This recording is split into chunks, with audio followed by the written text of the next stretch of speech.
আসসালামু আলাইকুম। প্রিয় দর্শক, অন্য মঞ্চের আলাপ চাইতায় আপনাদের সকলকে আমন্ত্রণ জানাচ্ছি। সুপ্রিয় দর্শক শ্রোতা মণ্ডলী, আপনারা এই মুহূর্তে আমাকে যে যেখান থেকে দেখছেন এবং পরবর্তী যে যেখান থেকে দেখবেন, আপনাদের সকলকে জানাই আমি আমার প্রাণঢালা অভিনন্দন এবং শুভেচ্ছা। আপনারা এই যে ব্যানার এবং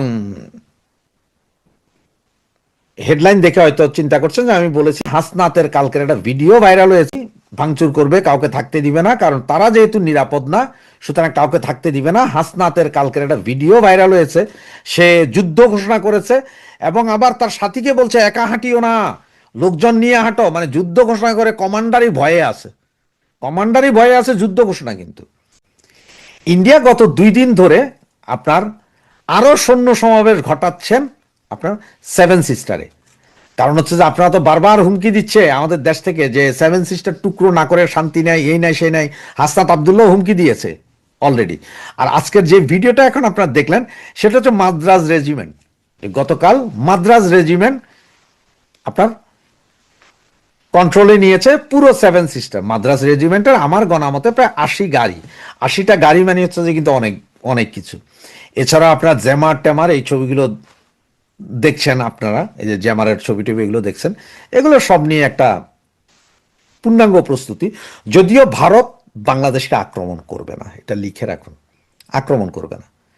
এবং আজকে নরেন্দ্র মোদীর যে টুইট, সেখানে তারা এইবার সর্বপ্রথম বলে বাংলাদেশের কথা উল্লেখ করেনি, তারা এই বিজয় দিবস তাদের। তো এটা তো পাকিস্তানি পাকিস্তানি যারা আছে বাংলাদেশে, এগুলো যারা আছে এরাও বলতেছে যে এটা আমাদের কাছে আত্মসমর্পণ করেনি, আত্মসমর্পণ করছে ইন্ডিয়ার কাছে। তাদের সেই দুঃখ এখনো ভুলতে পারছে না। তো যে কথায় ছিলাম যে ইন্ডিয়ান এম্বাসি বন্ধ হবে কিনা, আমার কাছে যে খবরটুকু আছে তাতে এই সপ্তাহের ভেতরে হাসনাত আবদুল্লাহ তারা এনসিপি ঢাকা এবং চট্টগ্রামে ইন্ডিয়ান এম্বাসিগুলোতে আক্রমণের একটা ছক বা পরিকল্পনা করছে। এবং ইন্ডিয়ান এম্বাসির কাউকে যদি বাহিরে পাওয়া যায় তাইলে হয়তো আক্রমণ করবে বলে বলছে। এই অবস্থায় ইন্ডিয়ান সরকারের চিন্তা থাকবেই, কারণ তার দেশের নাগরিক এই দেশে এম্বাসিতে আছে, তাদের উপর যদি আক্রমণ হয় বা কিছু হয় তাহলে এটা তার দেশে জবাব দিতে হবে। সুতরাং সেই অবস্থায় যদি এম্বাসি মনে করে যে আমরা এম্বাসি বন্ধ করে দিতে বাধ্য হব, কারণ হুমকি তুমকির ভিতরে ভাই কে থাকবে। আবার অনেকে বলছে যে তারা এখন ভয় পাচ্ছে যে যে কোনো মুহূর্তে যে কোনো কিছু হবে। ইন্ডিয়ান যেসব কর্মকর্তা কর্মচারী এখানে কাজ করছে তাদের পরিবাররাও আতঙ্কিত, কারণ বাংলাদেশ তো মৌলবাদীর দেশ, যে কোনো মুহূর্তে যে কোনো ঘটনা হইতে পারে। আর ইন্ডিয়ার উপরে এত ক্ষেপের কারণ কি? ক্ষেপের কারণ হচ্ছে যে এরা হাদিকে গুলি করেছে। দেখেন একটা কথা বলি, যে জুলখার নাইন সাইম উনি বললেন কখন গুলি করেছে সেটার ভিডিও ওনার কাছে আছে, কয়টা বুলেট গুলি করতে পারছে সেটা আছে, কেন তেল লাগানো হয়নি যার কারণে 3টা বুলেট বেজে গেছে সেই রিপোর্টও ওনার কাছে আছে। ওরা ঢাকার গুলি করে মিরপুর গেছে, মিরপুর থেকে গাড়ি নিছে, গাড়িতে করে আরেকটা গাড়িতে গেছে ময়মনসিংহ গেছে, ওখান থেকে রাতে পার হয়েছে, ইন্ডিয়াতে যায় ছবি তুলে সেলফি পাঠিয়েছে, সব রিপোর্ট আছে। কিন্তু কোন সময় ওইটা পার হয়ে গেল, বর্ডার পার হলে এইটার রিপোর্ট ওনার কাছে নাই। আবার এক ধাপ আগাইয়া বাকিরাতে বলছে চিটং গেছে, পাহাড়িকা এক্সপ্রেস, সিলেট, সিলেট থেকে ওরা পার হয়েছে, সেটাও ওনারা জানে, কিন্তু কখন পার হলে এটা নেই। তো এটা দোষ কি ইন্ডিয়ার? আপনার দেশে একটা লোক অকারেন্স করে আপনার সীমান্ত পার হয়ে যায়, আপনার সীমান্ত রক্ষা করতে পারেন না, সেখানে পার্শ্ববর্তী আরেকটা দেশের দোষ দিয়া লাভ কি? অকারেন্স তো আপনার দেশের ভিতরে করছে, তা আপনি যারা অকারেন্স করে তাদের ধরতে পারেন না। এখন কোন যে অমুক ফেরত দিতে হবে, অমুক কি আপনার বাপের চাকর যা আপনার দেশে এখানে কোনো কুত্তা বিলায় মরে গেছে আর সেটার আসামি ধরার জন্য এখন এই আপনার ডেভিড হান্ট আপনাদের মতো চালু করে ওদের ধরে আপনাদের দিবে? আপনারা ধরলেন না কেন? আপনারা বলে এত হ্যাডামশালী, যান ওদের ওখানে ধরে নিয়ে আসেন। আমি তো জানি যে ওরা পাকিস্তানের লাহোরে আছে। আমি শুনলাম যে কক্সবাজার গেছিল এই ছেলে দুটোটা, কক্সবাজার থেকে মায়ানমার হইয়া পাকিস্তান গেছে কা শুনলাম। তাইলে এখন আপনারা কইতেছেন ইন্ডিয়াতে আছে, কি এক আজব চিজ। সেই দায়ে এখন ইন্ডিয়ান এম্বাসিতে হামলা করবেন। সুতরাং ওদের যে প্ল্যান, আপনাদের যেটা বলছি, আমার এই ভিডিও যারা শুনেন, বাংলাদেশি ভারতীয় যারা শুনেন, তারাও একটু শুনে রাখুন। ওদের প্ল্যান হচ্ছে যে ওরা এই সপ্তাহের ভিতরে কিছু একটা ঘটাবে। আর সবচেয়ে বড় প্ল্যান হচ্ছে যে তারা ঢাকার শহর, ঢাকায় বাইতুল মোকাররমে জুমার নামাজের পর বাইতুল মোকাররমে একটা বিশাল মিছিল নিয়ে তারা ইন্ডিয়ান এম্বাসি আক্রমণ করতে পারে, এবং চট্টগ্রামে বাইতুল শরফ এবং চট্টগ্রামে আরেকটা যেটা জাতীয় মসজিদ আছে, সেই মসজিদ একসাথে হয়ে মৌলবাদীরা ভারতীয় এম্বাসি, চট্টগ্রামের একটা কাউন্সিলর ভবন, ওইটাও আক্রমণ করতে পারে, এবং এই আক্রমণ শুক্রবারে করতে পারে বলে তারা বলছে। সুতরাং এই অবস্থায় আমি জানি, এই যে আমি যা জানি এই রিপোর্টে ইন্ডিয়ান গভর্নমেন্টও জানে, আর আমাদের গোয়েন্দা সংস্থা তো জানেই, কারণ ওরাই তো ইন্ধন যোগাচ্ছে। সুতরাং কি হবে বা কি হচ্ছে সেটা আমরা দেখতে পারবো আগামী কাল থেকে। সকলের নজর রাখুন পরিস্থিতির দিকে, কি হয় দেখি। জনাব হাসনাত আবদুল্লাহ, এনসিপির গুরুত্বপূর্ণ নেতা, তার একটা বক্তব্য নিয়ে বেশ আলোচনা সমালোচনা চলছে। তিনি ভারতের 7 সিস্টার্সকে বিচ্ছিন্ন করে ফেলার হুমকি দিয়েছেন। তিনি বলছেন এভাবে, মানে বাংলাদেশের লোকজন যেহেতু ওখানে পালিয়ে গেছে, এই তথ্যটা আমাদের কাছে ছিল, জনাব উসমান হাদির হত্যাকারীরা ভারতে গেছেন, হাসিনা তার সাঙ্গপাঙ্গ দলবল নিয়ে তো আছেনই। হাসনাত আবদুল্লাহ বলেন, আমি কোট করছি, বাংলাদেশে যারা বিশৃঙ্খলা সৃষ্টি করে, সন্ত্রাস চালায়, ভোট চুরি করে এবং হাদিকে হত্যা করেছে, তাদের আশ্রয় প্রশ্রয় পৃষ্ঠপোষকতা দিচ্ছে ভারত। এর পরের বাক্যটা, এটাই সেই বাক্য। দেশের পরিবেশ অস্থিতিশীল, নির্বাচন বানচালের অপচেষ্টা চলছে। খেয়াল করি, তারপর বলছেন, যারা বাংলাদেশের সার্বভৌমত্ব, ভোটাধিকার ও মানবাধিকারকে বিশ্বাস করে না, তাদেরকে আশ্রয় দিলে আমরাও বাংলাদেশে ভারতের বিচ্ছিন্নতাবাদীদের আশ্রয় দিয়ে 7 সিস্টার্স আলাদা করে দেব। 5 আগস্ট পরবর্তী সময় এই 7 সিস্টার্স আলাদা করে দেবটে ওই আলাপটা প্রচুর হয়েছে। আমার মনে আছে যখন অগাস্টে শেখ হাসিনা পতনের পর একটা বিশাল বন্যা হয়েছিল ভারতের পানি ছেড়ে দেওয়ার কারণে, তখন এমন স্লোগান আমি নিজ কানে ঢাকা ইউনিভার্সিটিতে শুনেছি, বন্যায় যদি মানুষ মরে 7 সিস্টার্স থাকবে না রে, এই ধরনের স্লোগান হয়েছে। এটার ভিডিও প্রচুর ছড়িয়ে পড়েছে। মানে 7 সিস্টার্স আলাদা আলাদা করে দেবো, ভারতকে আমরা হুমকি দিচ্ছি এই ধরনের ভাষায়। পারি কি দিতে? দেয়া ঠিক হবে কি? যেন হাসনাত আবদুল্লার জায়গা থেকে ঠিক হবে? এই মুহূর্তে বাংলাদেশে এনসিপিকে আমরা তৃতীয় প্রধান দল হিসেবে ধরছি। আমরা জানি না আসলে তাদের জনসমর্থন কেমন, এই নির্বাচনে অনেকটা বোঝা যাবে, কিন্তু যেহেতু খুবই গুরুত্বপূর্ণ মুখ, যেন হাসনাত আবদুল্লাহ নিজেও সেরকম একজন, এই গণ অভ্যুত্থানের গুরুত্বপূর্ণ মুখ, তাদেরকে আমরা মূল্য দিই, মূল্যায়ন করি। সমাজে এই মূল্যায়ন আছে, এটা ফ্যাক্ট। তাদের আগের যে সোশ্যাল ক্যাপিটাল তৈরি হয়েছিল সেই আন্দোলনের পর, সাফল্যের পর, এই গণ অভ্যুত্থানের পর, সেটা অনেকখানি কমে গেছে নানা কারণে, আমি সেই আলোচনায় যাচ্ছি না, কিন্তু তারপরও তারা গুরুত্বপূর্ণ এবং সেই দলেরই অত্যন্ত গুরুত্বপূর্ণ একজন সদস্য তিনি।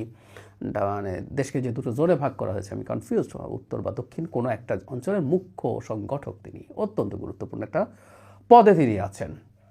হাসনাত আবদুল্লাহ তাহলে বলছেন যে তিনি বাংলাদেশের মাটিতে ভারতের বিচ্ছিন্নতাবাদীদেরকে আশ্রয় দিয়ে 7 সিস্টার্সকে বিচ্ছিন্ন করে দেবেন। যুক্তি তিনি যেটা দিচ্ছেন, এটাকে অ্যাপারেন্টলি যৌক্তিক মনে হয়, কারণ শেখ হাসিনা তো আসলে ওখানে বসে বাংলাদেশকে আনস্টেবল করার চেষ্টা করছে, কোনো সন্দেহ নেই। প্রকাশ্য হুমকি দিচ্ছেন, ওকে খুন করে ফেলতে হবে ধরনের কথাও বলছেন, তার লোকজন বলছে তিনি সায় দিচ্ছেন, দেখে নিতে হবে, তালিকা করে রাখছেন, ইত্যাদি ইত্যাদি। সমন্বয়কদের বিরুদ্ধে কথা বলছেন, সেই তালিকায় নিশ্চিতভাবেই হাসনাত আবদুল্লাহ আছেন। এত কিছুর পরও কি ভারতকে এই হুমকিটা আমরা দিতে পারি? দেওয়া উচিত হবে। একটা কথা মাথায় রাখতে হয়, আমরা রাষ্ট্র হিসাবে যখন আরেক রাষ্ট্রের সাথে আলোচনা করি, আমরা প্রকাশ্যে অন্তত তার টেরিটোরিয়াল ইন্টিগ্রিটি নিয়ে কথা বলতে পারি না। এটা ভয়ঙ্কর ব্যাপার, এটা খুবই বেসিক ব্যাপার। এখন প্রশ্ন আসতে পারে, ভারতের কেউ কি বলে নাই? ভারতের কেউ কেউ কখনো কখনো বলার চেষ্টা করেছে। ধরুন অখণ্ড ভারত যে মানচিত্র তারা তাদের নতুন পার্লামেন্টে দিয়েছে, এটা বাংলাদেশের টেরিটোরিয়াল ইন্টিগ্রিটিকে পুরোপুরি অস্বীকার করা হয়েছে। এটা আরএসএসের স্বপ্নও আছে, এটা নিয়ে কোনো লুকোছাপাও তাদের নেই। আমরা এটার প্রতিবাদ করব। ভারতের কেউ কেউ বিজেপির কোনো নেতাকে এই ধরনের ইন্টিগ্রিটি নিয়ে প্রশ্ন করতে দেখা গেছে, কিন্তু সবচেয়ে জরুরি কথা হলো সেটা প্রতিবাদ করা, আর আমরা পাল্টা এটা করবো বলে হুমকি দেওয়া ঠিক হচ্ছে কিনা। একটা কথা মনে রাখি, আমরা প্রায় বলা দরকার আমাদের, যেমন ভারতের ওই লোকগুলো এই বক্তব্য দেওয়ার মাধ্যমে আমাদের কাছে ঘৃণিত হয়ে ওঠে, ঠিক তেমনিভাবে ভারতের জনগণও এই ধরনের বক্তব্য শুনে আমাদের প্রতি ক্ষুব্ধ হতে পারে, খুবই সম্ভাবনা আছে। মনে রাখবো, আমরা ভারত রাষ্ট্রকে, ভারতের জনগণকে আমরা আসলে শত্রু ভাবনা করতে চাই না।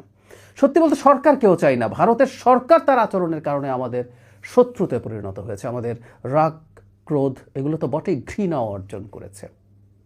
কিন্তু আমরা চাই জনগণের সাথে আমাদের একটা সম্পর্ক তৈরি হোক, থাকুক, ওয়ার্কিং সম্পর্ক। আমি বলছি না অতি ক্লোজ সম্পর্ক, বন্ধুত্ব এসব না, কিন্তু পরস্পরের সাথে আমরা যাতে কাজ করতে পারি, আমাদের পরস্পরের প্রয়োজনে যেতে পারি, আসতে পারি, ইন্টারাক্ট করতে পারি, এই ধরনের বক্তব্য জনগণের প্রতিও মধ্যেও ক্ষুব্ধতা তৈরি করতে পারে। এবং ভারতের সরকার বসে আছে, মিডিয়া বসে আছে, যেটাকে এখন গদি মিডিয়া বলে, এই বক্তব্যগুলো পিক করার জন্য, এবং তারা এগুলো স্প্রেড করে দেবেই। ডক্টর ইউনূস কোনো রকমভাবে সেভেন সিস্টার্সের ইন্টিগ্রিটি নিয়ে প্রশ্ন তোলেন নাই, তারপরও তারা প্রচুর জলঘোলা করেছিল। তিনি বলেছিলেন যে সেভেন সিস্টার্স আমাদের, অ্যাপারেন্টলি তারা ল্যান্ডলক, তারা আমাদের এখানকার পোর্ট তারা ব্যবহার করতে পারে, কিন্তু তারপর সেটাকে নিয়ে জলঘোলা করেছে, এবং ভারত বসে আছে এই ধরনের কাজ করার জন্য। এবং একটা কথা মনে রাখতে হবে, বাংলাদেশের মাটি থেকে যত বেশি ভারতের বিচ্ছিন্নতা, ভারতের টেরিটোরিয়াল ইন্টিগ্রিটি, তার যে ভূমি সেটার কোনো রকম ভাগ হয়ে যাবে, সেটার কোনো অংশ আলাদা হয়ে যাবে, এই ন্যারেটিভ যদি বাংলাদেশের মাটিতে ক্রমাগত হতে থাকে, এই বয়ানটা ভারতের তার পারপাস সার্ভ করে। বাংলাদেশে ভারতের প্রতি একটা শত্রুভাবাপন্ন সরকার তৈরি হয়েছে। এই জিনিস যদি সে বিভিন্ন দিকে অ্যাস্টাবলিশ করতে পারে, বাংলাদেশের উপরে নানা রকম কোয়ার্সিভ স্টেপ, নানা রকম ক্ষতিকর পদক্ষেপ নেওয়ার মতো যৌক্তিকতা, মরাল গ্রাউন্ড সে তৈরি করতে পারবে তার দেশে এবং তার দেশের বাইরেও।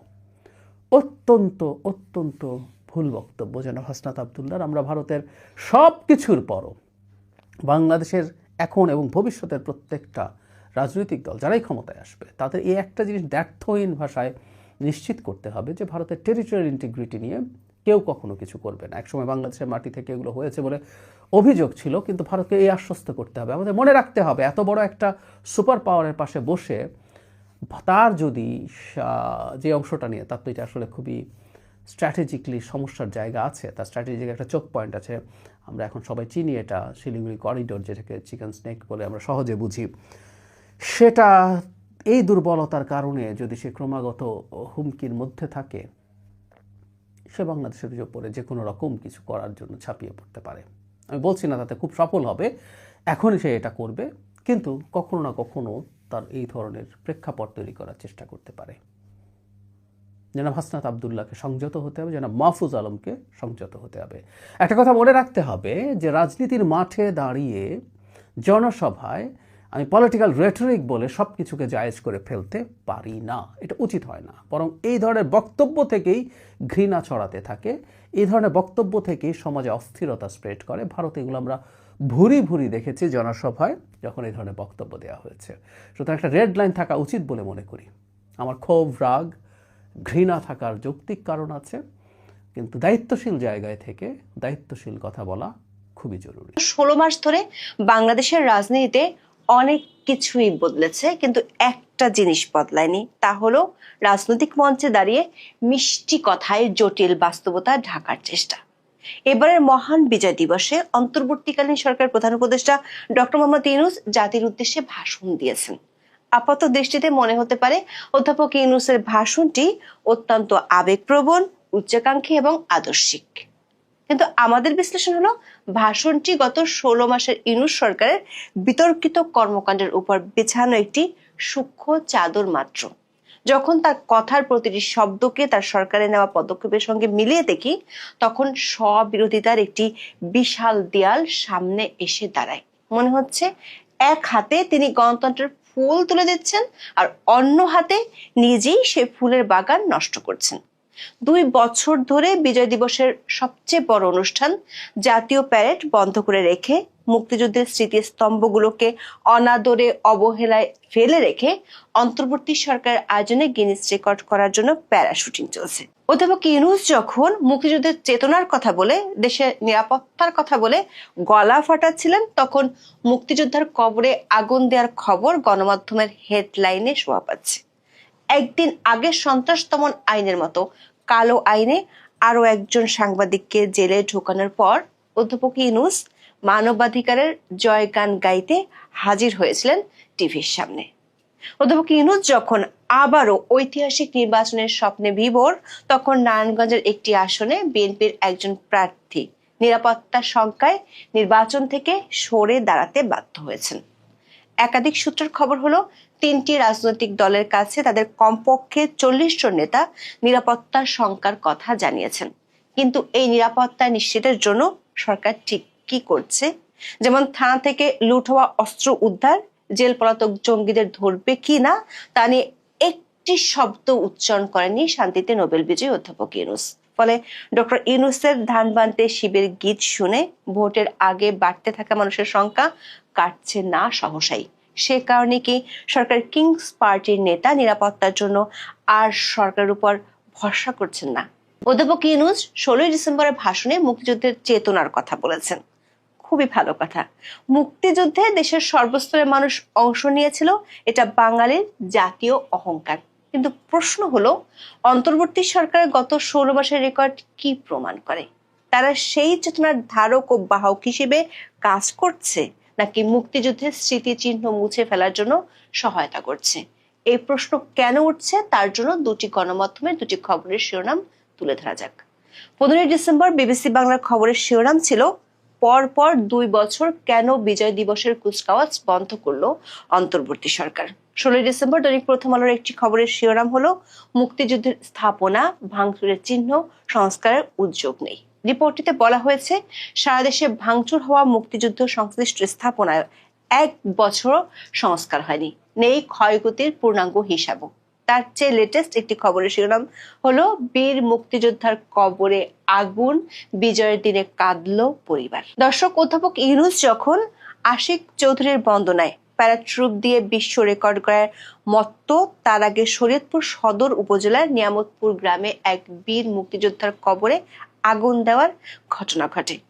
দর্শক, বিগত বছরগুলোতে ডিসেম্বর মাস এলেই রাজধানী সহ পাড়া মহল্লায় একটা উৎসবের আমেজ দেখা যেত। জাতীয় প্যারেড গ্রাউন্ডে কুচকাওয়াজ, দিনভর সাংস্কৃতিক অনুষ্ঠান, পুরো ঢাকা উৎসব মুখর থাকতো। কিন্তু অধ্যাপক ইউনূস ক্ষমতায় আসার পরে পরিস্থিতি রাতারাতি পাল্টে যায়। গত 2 বছর ধরে বিজয় দিবসে সেই দৃশ্য এখন আর দেখা যাচ্ছে না। জাতীয় প্যারেড গ্রাউন্ডের কুচকাওয়াজের মতো বড় কর্মসূচিগুলো স্থগিত রাখা হয়েছে। প্রথম বছরে বলা হলো নিরাপত্তার কারণে কুচকাওয়াজ স্থগিত। এ বছরও সেই একই অজুহাত। 16 ডিসেম্বর দেশের সবচেয়ে গুরুত্বপূর্ণ জাতীয় কুচকাওয়াজ হচ্ছে না, কেবল রাজধানীতে নয়, জেলা উপজেলা পর্যায়ে নাকি কুচকাওয়াজ বন্ধ। সরকারের পক্ষ থেকে বলা হচ্ছে, বড় কেন্দ্রীয় সমাবেশের পরিবর্তে বিজয় দিবসের মূল মন্ত্রকে জনগণের কাছে পৌঁছে দেওয়াই তাদের লক্ষ্য। তারা নাকি চাইছে বিজয় দিবস যেন ঢাকা কেন্দ্রিক উৎসব না থেকে দেশব্যাপী জনগণের অংশগ্রহণ নিশ্চিত করে। এটাকে কি বলা যায়? খুব চমৎকার যুক্তি। ঢাকাকে নিরাপদ করতে পারছেন না, তাই অনুষ্ঠান বন্ধ করে দিলেন। এটা যেন এমন, আপনার দাঁত ব্যথা আর আপনি ব্যথা দূর করার জন্য মাথাটাই কেটে ফেললেন। একদিকে বলা হচ্ছে নিরাপত্তা নেই, তাই জাতীয় প্যারেড বন্ধ, আর অন্যদিকে মুক্তিযুদ্ধ বিষয়ক মন্ত্রণালয় এবার সর্বাধিক পতাকা উড়িয়ে প্যারাশুটিং করে বিশ্ব রেকর্ড করার প্রস্তুতি নিয়েছে। জাতীয় প্যারেড বন্ধ, কিন্তু গিনেস রেকর্ড করার জন্য প্যারাশুটিং চলছে। মুক্তিযুদ্ধের স্মৃতির প্রতি শ্রদ্ধা জানানোর চেয়ে বিশ্ব রেকর্ড করা কি এখন বেশি জরুরি হয়ে গেল? এই প্যারাট্রুপার শোর জন্য প্রচুর অর্থ খরচ করতে হচ্ছে। এতে কি প্রশাসনিক ব্যয় কমছে? এটা কি সেই নিরাপত্তার অজুহাতকে হাস্যকর করে তুলছে না? অধ্যাপক ইউনূস মুক্তিযুদ্ধের কথা বলছেন, অথচ তার 16 মাসের শাসনামলে বিজয় দিবসের জৌলস কমে যাওয়ায় সাংস্কৃতিক ও সামাজিক সংগঠনগুলো ক্ষতিগ্রস্ত হচ্ছে। রাষ্ট্রীয় সাংস্কৃতিক প্রতিষ্ঠান যেমন শিল্পকলা একাডেমিতে 2019 থেকে 2023 সাল পর্যন্ত যেখানে 6 থেকে 7টি অনুষ্ঠান হতো, সেখানে 2025 সালে তা কমে 3টিতে নেমে এসেছে। গত 16 মাসে বহু মুক্তিযোদ্ধাকে অপমান অপদস্থ করা হলেও তার একটিরও কোনো বিচার হয়নি এখনো পর্যন্ত। ডক্টর ইউনূস তার ভাষণে বলেছেন, তিনি দেশে উৎসব মুখর নির্বাচন চান এবং মানুষজনের সর্বোচ্চ স্বাধীনতা নিয়ে ভোট দিতে পারে, সেটা তিনি চান। কিন্তু তফসিল ঘোষণার পর থেকে যে ভয়াবহ পরিস্থিতি তৈরি হয়েছে, তাতে অধ্যাপক ইউনূসের এই কথাগুলোকে রূপকথার গল্প বলা হলে কি সেটি বাড়িয়ে বলা হবে? কারণ বাস্তবতার ময়দানে কি ঘটছে, চলুন একটু দেখে আসি। আমরা নারায়ণগঞ্জ 5 আসনের দিকে তাকাই। এই আসনে বিএনপি মনোনীত প্রার্থী ছিলেন মোহাম্মদ মাসুদুজ্জামান। তিনি একজন ব্যবসায়ী এবং ক্রীড়া সংগঠক, নারায়ণগঞ্জ চেম্বার অব কমার্সের সাবেক সভাপতি। মাসুদুজ্জামান সাহেব ব্যাপক গণসংযোগ শুরু করেছিলেন এবং মানুষের কাছ থেকে ব্যাপক সাড়াও পেয়েছিলেন। তিনি বলেছিলেন, তার মনে হয়েছিল ভোটারদের একটা স্বপ্ন পূরণ হতে যাচ্ছে। হঠাৎ মঙ্গলবার দুপুরে নারায়ণগঞ্জ প্রেস ক্লাবে এক সংবাদ সম্মেলনে তিনি নির্বাচন থেকে সরে দাঁড়ানোর ঘোষণা দিলেন নিরাপত্তার ইস্যুর কারণে। তিনি নিজে বলছেন, সাম্প্রতিক ঘটনা ও পরিবেশ পরিস্থিতিতে তার পরিবারের সদস্যরা অত্যন্ত ব্যথিত ও ভীত। তিনি আরো বলেছেন এর বাইরেও আরো কিছু নিরাপত্তা ইস্যু আছে, সেটা তিনি বিশদভাবে বলতে চান না।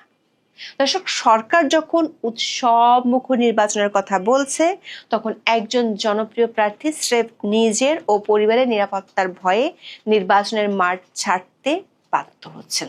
তিনি সাহস করে বলতেও পারলেন না ঠিক কি কারণে ভয় পাচ্ছেন, শুধু বলেন পরিবেশটাই নেগেটিভ। সবার আগে পরিবার এবং নিরাপত্তা, তার এই কথাটি অধ্যাপক ইউনূসের পুরো বক্তব্যের মুখে সপাটে চপেটাঘাত।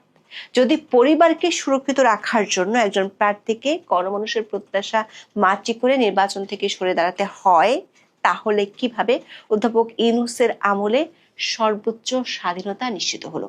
যদি নির্বাচনে দাঁড়ানোর আগে নিরাপত্তার অভাব বোধ হয়, তাহলে নির্বাচনের দিন সাধারণ ভোটাররা কি অনুভব করবে সে প্রশ্ন থেকেই গেল। দর্শক, নির্বাচনে অংশ নিচ্ছে এমন 3টি রাজনৈতিক দলের নেতাদের কাছ থেকে জানা গেছে, দল 3টির কমপক্ষে 40 জন নেতা তাদের হাই কমান্ডের কাছে নিরাপত্তার শঙ্কার কথা জানিয়েছে। নিরাপত্তার শঙ্কার ব্যাপকতার কথা দলগুলোর পক্ষ থেকে এরই মধ্যে সরকারকেও জানানো হয়েছে। সরকার নির্বাচনের সময় অস্ত্র ও দেহরক্ষী রাখার লাইসেন্স দেওয়ার জন্য নীতিমালা জারি করেছে, কিন্তু একাধিক সম্ভাব্য প্রার্থী মনে করেন সামাজিক নিরাপত্তার পরিবেশ নষ্ট করার পেছনে বর্তমান সরকারের নির্লিপ্ততা ও তাদের অনুগত মব বাহিনীর সন্ত্রাস বড় দায়ী। সামাজিক নিরাপত্তা না থাকলে আগ্নেয়াস্ত্র দিয়ে নিরাপত্তা নিশ্চিত করা যায় না। দর্শক, নিরাপত্তার এই ভঙ্গুর দশা শুধু মাসুদুজ্জামানের ব্যক্তিগত অভিজ্ঞতা নয়। মানবাধিকার সংগঠন HRSS এর তথ্য অনুযায়ী চলতি বছরের নভেম্বরে অন্তত 96টি রাজনৈতিক সহিংসতার ঘটনায় 12 জন নিহত ও 874 জন আহত হয়েছেন। একই মাসে 20টি গণপিটুনি ও মব সহিংসতায় 16 জনকে হত্যা করা হয়েছে। দর্শক, নিরাপত্তার এই অবস্থা এতই ভালো যে সরকারের মিত্ররা এখন আর সরকারের উপর ভরসা করতে পারছেন না। এনসিপির আহ্বায়ক নাহিদ ইসলাম বলেছেন, সরকার ও পুলিশের উপর নির্ভর করে জুলাই যোদ্ধাদের নিরাপত্তা নিশ্চিত হবে না এবং নিজেদের নিরাপত্তা নিজেদেরই নিশ্চিত করতে হবে। তিনি আরো বলেন, 5ই আগস্টের পরবর্তী সময় নিজেদের নিরাপত্তা নিজেরাই নিশ্চিত করেছিলেন যখন কোনো সরকার ছিল না, পুলিশ ছিল না। বাংলাদেশ সেই পরিস্থিতির দিকে যাচ্ছে বলে ইঙ্গিত দিলেন সরকারের কিংস পার্টির এই নেতা। তিনি ইঙ্গিতটা দেওয়ার কিছুক্ষণ পরে অধ্যাপক ইউনূস শোনালেন বাংলাদেশে বসে গণতন্ত্রের রূপ কথার গল্প। অধ্যাপক ইউনূস বলছেন, জনগণ যেন সর্বোচ্চ স্বাধীনতা নিয়ে ভোট দিতে পারে, কিন্তু একদিন আগেই সরকারের সমালোচনা করার অপরাধে জেলে ঢুকানো হয়েছে সাংবাদিক আনিস আলমগীরকে। এটি বিচ্ছিন্ন ঘটনা নয়, এটি ভিন্ন মতের কণ্ঠ রোধ করার একটি পদ্ধতিগত প্রক্রিয়া। আইন ও সালিশ কেন্দ্রের রিপোর্ট অনুযায়ী অধ্যাপক ইউনূস ক্ষমতা গ্রহণের পর থেকে সাংবাদিকদের উপর কমপক্ষে 294টি আক্রমণ ও হয়রানির ঘটনা ঘটেছে। এর মধ্যে 2025 সালে 62টি ঘটনা রেকর্ড করা হয়েছে। পেশাদার সাংবাদিকদের এমন ভাবে কোণঠাসা করার পর সরকার কিভাবে বাক স্বাধীনতার কথা বলতে পারে? সমালোচনাকারীদের জেলে ভরার যে অভিযোগ, তার সন্ত্রাস বিরোধী আইনের অপব্যবহারের মাধ্যমে প্রমাণিত। সরকার একদিকে মানবাধিকারের সুরক্ষার প্রতিশ্রুতি দিচ্ছে, অন্যদিকে সমালোচনা করার অপরাধে রাজনৈতিক প্রতিপক্ষ দমনের অস্ত্র হিসেবে ব্যবহার করছে। অধ্যাপক ইউনূস তার ভাষণে গণতন্ত্র, ন্যায় বিচার ও মানবাধিকারের কথা বলছেন, কিন্তু তার সরকারি মত প্রকাশের স্বাধীনতা হরণ করে স্বৈরাচারী শাসনের স্মৃতি উস্কে দিচ্ছে। এটা কি বাগাড়ম্বর নাকি সুস্পষ্ট ভণ্ডামি? দর্শক, গত 16 মাসে যতবারই দেশে ভয়াবহ সন্ত্রাসী কিংবা মবের ঘটনা ঘটেছে, ততবারই অধ্যাপক ইউনূসের দপ্তর থেকে বিবৃতি দিয়ে বলা হয়েছে সরকার কাউকে ছাড় দিবে না। ওসমান হাদির উপর ভয়াবহ আক্রমণের পরও অধ্যাপক ইউনূস একই বুলি আওড়ালেন, যেখানে তার পুলিশ বাহিনীর কাছে সন্দেহভাজন আসামিদের ব্যাপারে কোনো সুনির্দিষ্ট তথ্যই নেই। তবে পুলিশের কাছে সুনির্দিষ্ট তথ্য না থাকলেও কিংবা প্রধান সন্দেহভাজন ধরা না পড়লেও অধ্যাপক ইউনূস আওয়ামী লীগ ও তার বিদেশি মিত্রদের দিকে ইঙ্গিত করেছেন। সরকারের সর্বোচ্চ মহল থেকে এমন স্পষ্ট ইঙ্গিত আসার পর আসল অপরাধী আদৌ ধরা পড়বে কিনা বা সরকারের আদৌ তাদের ধরার জন্য কোনো আগ্রহ আছে কি না, তা নিয়ে জনমনে প্রশ্ন আছে। আবার নির্বাচন অনুষ্ঠান করা যাদের আসল দায়িত্ব, সেই ইসি বলছে এমন আক্রমণের ঘটনা বিচ্ছিন্ন ঘটনা, যেটি নির্বাচনকে বাধাগ্রস্ত করবে না। যদিও নারায়ণগঞ্জের প্রার্থী সরে যাওয়ার ঘটনা ইঙ্গিত দিচ্ছে শরণার্থীকালের ভয়াবহ নিরাপত্তা সংকটের আশঙ্কা দেখা দিতে পারে নির্বাচনের আগে। অধ্যাপক ইউনূস তার ভাষণে ভোটারদের প্রতি আহ্বান জানিয়েছেন, ভোট রক্ষা করা দেশ রক্ষা করার সমান। কিন্তু প্রশ্ন হলো, যখন একজন সম্ভাব্য প্রার্থী নিরাপত্তা ভীতিতে নির্বাচন থেকে সরে দাঁড়ান, তখন 12 জন রাজনৈতিক কর্মী নভেম্বরে নিহত হন, এবং যখন দেশের 60% বেশি মানুষ আইন শৃঙ্খলায় অসন্তুষ্ট থাকে, তখন মানুষ কিভাবে নির্ভয়ে ভোট দিবে? এই ভাষণ আসলে একটি কন্ট্রোলড ন্যারেটিভ, যেখানে বাস্তবতার চেয়ে আশ্বাসের ওজন অনেক বেশি। আমি ছোট করে দুইটা খবরের দিকে আপনাদেরকে নজর দিব। তার আগে একটু মনে করিয়ে দিই, কয়েকদিন আগে কারাবন্দী জয়েদ আহমেদ পলক, আওয়ামী লীগের সাবেক এমপি মন্ত্রী, তিনি প্রিজন ভ্যানে জয় বাংলা স্লোগান দিয়েছিলেন এবং আদালতেও সম্ভবত দিয়েছিলেন, এবং বাংলাদেশের জাতীয় সঙ্গীত আমার সোনার বাংলা আমি তোমায় ভালোবাসি গানটি গিয়েছিলেন। সেই জন্য তাকে কারাগারে তার যে বিশেষ সুযোগ সুবিধাগুলো ছিল, ডিভিশনপ্রাপ্ত সুযোগ সুবিধা, সেগুলো বাতিল করা হয়েছে। তার আত্মীয় স্বজনের দেখা সাক্ষাৎ বাতিল করা হয়েছে। টেলিফোনের যে সুযোগ সুবিধা ছিল ফ্যামিলির সঙ্গে কথা বলে, সেগুলো বাতিল করা হয়েছে। সেদিন আমরা বলেছিলাম যে একটা আইন বাংলাদেশে কোথায় আছে, যেটা কাদের স্মৃতিকে প্রশ্ন তুলেছিলেন, যে বাংলাদেশের জয় বাংলা বললে, স্লোগান দিলে গ্রেফতার হতে হবে, এইটা কোন আইনে আছে, এটা একটু পরিষ্কার। অথবা যদি একটা অধ্যাদেশ জারি করা হতো যে জয় বাংলা স্লোগান এটা ফেসিবাদ হ্যান এরকম যা ইচ্ছা একটা প্রজ্ঞাপন জারি করলে বলতে পারতাম যে এই প্রজ্ঞাপন অনুযায়ী আপনারা কেউ জয় বাংলা স্লোগান খানা দিবেন না।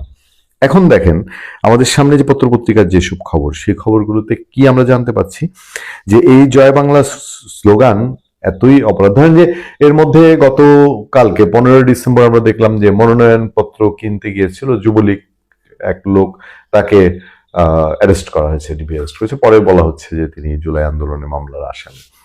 আচ্ছা, দেখেছি যে ফুল দিতে গিয়েছে বিজয় দিবসে, সে ছাত্রলীগের লোক, ছাত্রলীগ কর্মী, তো কেন ফুল দিতে গেল তাকে ধরে নেওয়া হয়েছে। এবারের খবর হচ্ছে যে আমি যে দুটো খবরের দিকে আপনাকে নজর দিব। পাবনার ঈশ্বরদীতে বিজয় দিবসের শহীদদের প্রতি শ্রদ্ধা জানানোর পর মুক্তিযোদ্ধাদের জয় বাংলা স্লোগান দেওয়াকে কেন্দ্র করে হট্টগোল হয়েছে। এ সময় মুক্তিযোদ্ধার এক সন্তানকে মারধর করে স্থানীয় কয়েকজন। তাহলে কি আপনি আর ব্যাখ্যা দিবেন বলেন? স্বাধীনতা যুদ্ধটা কি দিয়ে হয়েছিল? জয় বাংলা স্লোগান দিয়ে। জয় বাংলা স্লোগানটা দিলে পরে পাকিস্তানিদের আত্মা একদম খাঁচার পাখি উড়ে চলে যেত।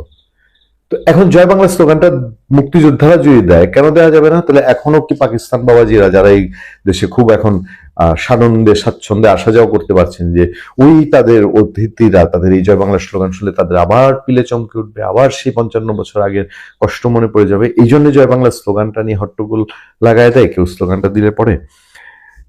মঙ্গলবার সকাল 10টার দিকে ঈশ্বরদী শহরের আলহাজ মোড়ে মুক্তিযুদ্ধের বিজয় স্তম্ভ প্রাঙ্গণে ঘটনা ঘটে। প্রত্যক্ষদর্শী সূত্রে জানা যায়, মহান বিজয় দিবস উপলক্ষে ঈশ্বরদীতে ভারতীয় প্রশিক্ষণপ্রাপ্ত বীর মুক্তিযোদ্ধাদের পক্ষ থেকে আনুমানিক সকাল 10টার দিকে, মানে ভারতীয় প্রশিক্ষণপ্রাপ্ত বীর মুক্তিযোদ্ধাদের পক্ষ থেকে সকাল 10টার দিকে আলহাজ মোড়ে মুক্তিযুদ্ধের বিজয় স্তম্ভে পুষ্পার্ঘ অর্পণ করা হয়।